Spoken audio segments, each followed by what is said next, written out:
Before we jump into this episode of Seeds Unspoken podcast, I've just embarked upon a story in the Bible that not only blew my mind, but it inspired me. And I want to share it with you. Nevertheless, if you are new or returning and you enjoy these episodes and want to be a part of the Seeds Unspoken podcast family, it would be absolutely amazing if you would hit the subscribe button. That way you'd know exactly when we drop a new episode and you'd get immediate access to it. To support me and to support the show, it'll take 1 second to hit the button. I want to make sure that I am showing up for you with the inspiration, encouragement, and faith-empowering content you need and deserve. I love meeting you here at the Seeds Unspoken podcast, and as always, it's such an honor. Welcome to Seeds Unspoken, hosted by LaTanya Elise. Today we will explore a biblical story that will inspire, teach, and challenge us to grow in faith. We will be diving into the story of Abigail, a woman whose wisdom, courage, and faithfulness turned the tide in a moment of crisis. I am fired up about what we will be discussing on today's episode.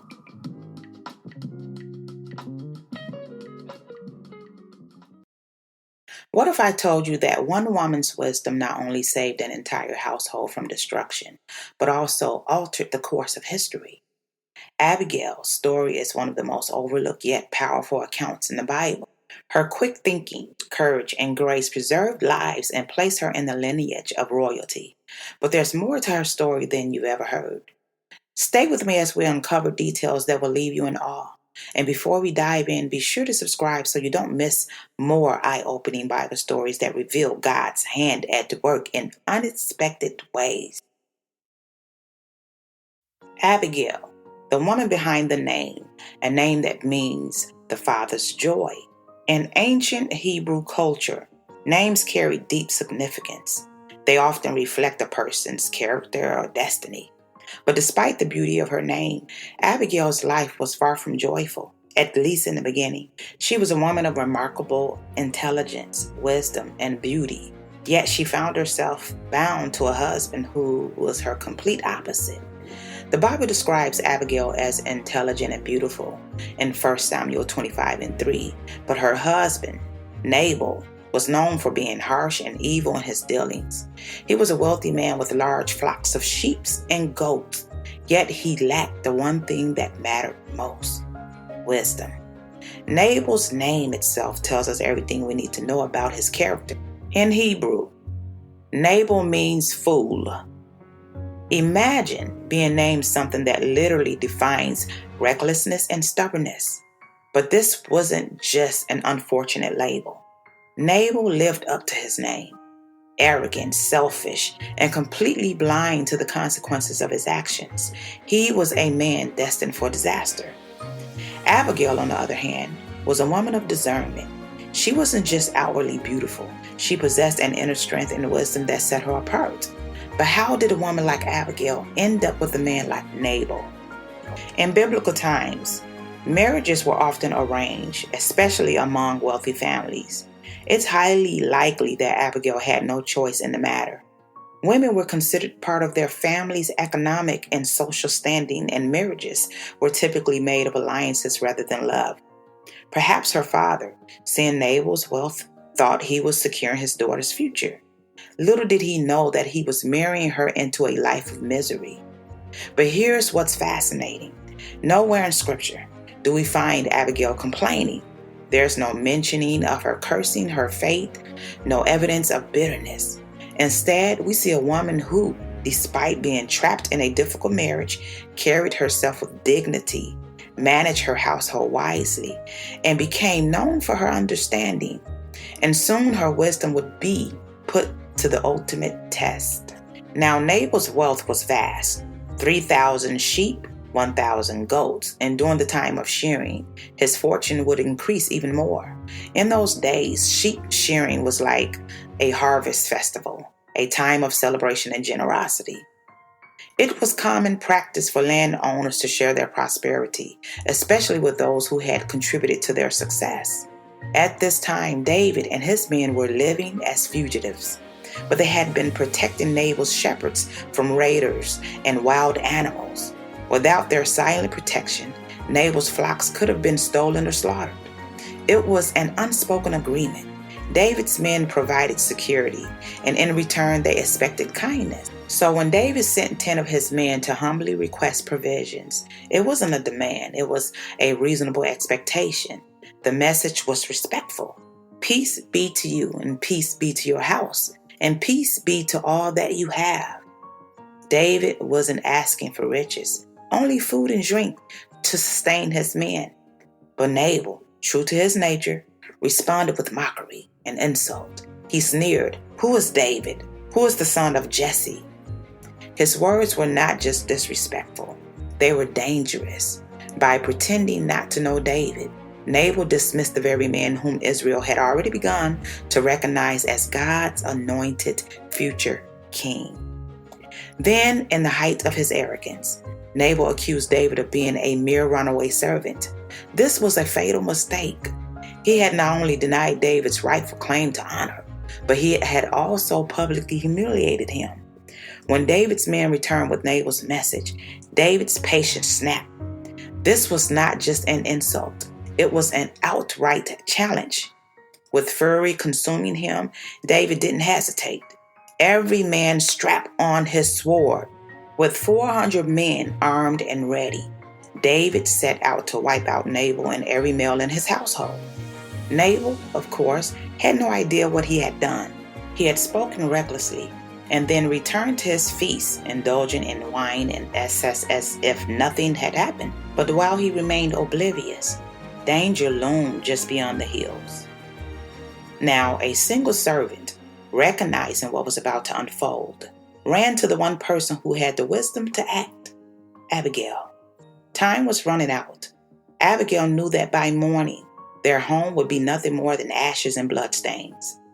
There was no time to argue, no time to reason with her husband, who was likely already deep in his wine. If she did not act immediately, disaster was inevitable. With the precision of a woman accustomed to managing a vast estate, Abigail commanded her servants to gather supplies: 200 loaves of bread, 2 skins of wine, 5 slaughtered sheep, roasted grain, raisins, figs. She ordered them to load everything onto donkeys. This was more than a gift. It was an offering of peace. But what she did next was even more shocking. She left without telling Nabal. In a time when women were expected to be silent and submissive, Abigail chose courage over convention. She understood something her husband did not. David was no ordinary man. He was God's anointed. To defy him was to defy the divine plan. As she approached the path where David and his men were descending, she saw them 400 warriors. Their faces hardened with vengeance, their swords reflecting the glow of torches. And in that moment, Abigail did the unthinkable. She dismounted her donkey and fell face down before David. "My lord, let the blame be upon me alone." David, gripping his sword, hesitated. Abigail continued, acknowledging Nabal's foolishness but pleading for mercy. She didn't defend her husband. She simply told the truth. "Please do not let my lord pay attention to this wicked man Nabal. He is just like his name. His name means fool, and folly goes with him." Then she did something remarkable. She spoke to David's destiny. She reminded him of who he was, a man after God's own heart, a future king, someone who did not need to stain his hands with needless bloodshed. 1 Samuel 25:30-31. As when the Lord has fulfilled for my Lord every good thing he promised, you will not have on your conscience the burden of needless bloodshed. David's grip on his sword loosened. "Praise be to the Lord of the God of Israel, who has sent you today to meet me." In one bold act, Abigail had turned away wrath, saved innocent lives, and redirected a king back to his divine purpose. Come on now. But her journey was not over yet. What happened next? And how did Abigail's wisdom change not only her fate, but history itself? But Abigail still had to return to Nabal, and the news she was about to deliver would shake him to his core. As she rode home, the weight of the night's event pressed upon her. She had stopped a massacre, saved her household, and reminded David of his divine calling. But one matter remained unresolved: Nabal. As she entered the estate, drunken laughter echoed through the halls. There he was, feasting like a king, completely unaware that he had nearly died that night. The household was celebrating as if nothing had happened. Wine flowing freely, servants hurrying to and fro. Abigail said nothing. She knew there was no reasoning with a drunken fool. Confronting him now would be pointless, so she waited. By morning, as sunlight poured over the hills, Nabal awoke from his stupor. His mind was clear, but his fate was already sealed. Abigail approached him calmly and told him everything: how David had been moments away from destroying them, and how she had gathered an offering and ridden into the night, pled for mercy, and how David had relented, but only because of her intervention. The color drained from Nabal's face. He froze in place, his body rigid, his breath shallow. Shock grappled him like a vice. The Bible describes what happened next in chilling detail in 1 Samuel 25:37. His heart failed him, and he became like a stone. Some believe it was a stroke. Others suggest sheer terror overtook him. Either way, Nabal was a dead man walking. For 10 days, he lingered, unable to move, unable to fight what was coming. Then the Lord himself struck him down. Nabal did not die by the hands of David, but by divine judgment. His arrogance had nearly destroyed his household, his wealth, power, and stubborn pride. None of it could be saved from the justice of God. But while judgment had fallen on Nabal, favor was about to fall on Abigail. When news of Nabal's death reached David, his response was not one of personal satisfaction, but of reverence. Praise be to the Lord, who has upheld my cause against Nabal for treating me with contempt. David recognized that vengeance belonged to God alone. His hand had remained clean, and justice had been served. But then something unexpected happened. David sent messengers to Abigail, not merely with words of thanks, but with a proposal: "Come and be my wife." Abigail had gone from the wife of a fool to the bride of a future king. Without hesitation, she accepted. This time, she did not ride in desperation, but in joy. Surrounded by her attendants, she left behind a life of sorrow and stepped into a future marked by divine favor. Her wisdom had not only saved lives, it had changed her destiny forever. Yet Abigail's journey did not end with a royal marriage. When she left Nabal's estate, she didn't just leave behind wealth and possessions. She left behind a life of uncertainty, where she had constantly navigated the reckless decisions of a foolish husband. Now she was part of something greater, a divine plan unfolding before her eyes. But life as David's wife was not without challenges. David was a man constantly on the move, fleeing from King Saul, leading a band of warriors, and facing battle after battle. Being married to him meant hardship, exile, and danger. Abigail did not enter a place filled with luxury. She entered a life filled with war camps and uncertainty. Yet she never complained. She never resisted. She had chosen this path, knowing that God's anointing was upon David. Unlike Nabal, who dismissed David's calling, Abigail fully believed in it. However, there was another challenge. David had other wives. At the time, he was also married to Ahinoam of Jezreel. Unlike Abigail, who was known for her wisdom and discernment, little is said about Ahinoam's role in David's life. Some scholars believe Abigail may have been David's most trusted wife, not just because of her beauty, but because of her intelligence, her ability to navigate difficult situations, and her unwavering faith in God's plan. Yet, even as David's wife, Abigail's life was not without suffering. While David and his men were away, tragedy struck. Amalekite raiders attacked their camp in Ziklag, burning everything to the ground and taking the women and children captive, including Abigail. For a moment, it seemed as though her story would end in devastation. But David did not sit idly by. With God's guidance, he led his men in pursuit of the Amalekites. They fought fiercely, and by God's hand, Abigail was rescued along with the others. It was a powerful moment in her history. She who had once saved David was now saved by him. As the years passed and David finally took his place as king, Abigail's name remained a testament to wisdom. While history does not record every detail of her later years, her influence on David's life is undeniable. Her actions had done more than just prevent bloodshed. They had proven that wisdom and discernment could change the course of history. She had shown that a single act of courage, a single moment of stepping into God's plan, could alter destiny.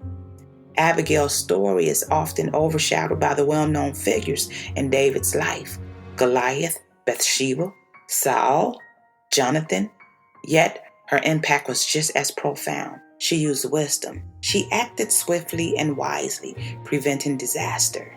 In the face of adversity, she faced a powerful and angry man with boldness and humility. She trusted that God would handle the situation and reminded David of his divine calling.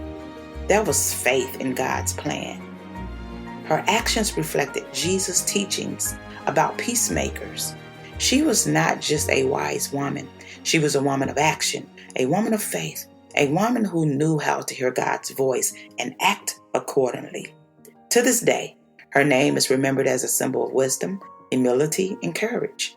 Her story is a challenge to all of us. Will we step out in faith when the moment calls for it? Will we trust God's plan even when it seems uncertain? Will we choose wisdom over fear? Abigail did, and because of that, her name is written in the pages of history as a woman who changed everything. Listen, we all face moments where wisdom and courage are needed. Like Abigail, we can choose to respond with grace, seek peace, and trust God's sovereignty. On that note, thank you for joining today's episode. I encourage you to reflect on Abigail's story and ask how you can apply her wisdom in your own life. If this episode has blessed you, share with a friend and subscribe for more biblical insights. Until next time, stay strong in faith and in wisdom. God bless.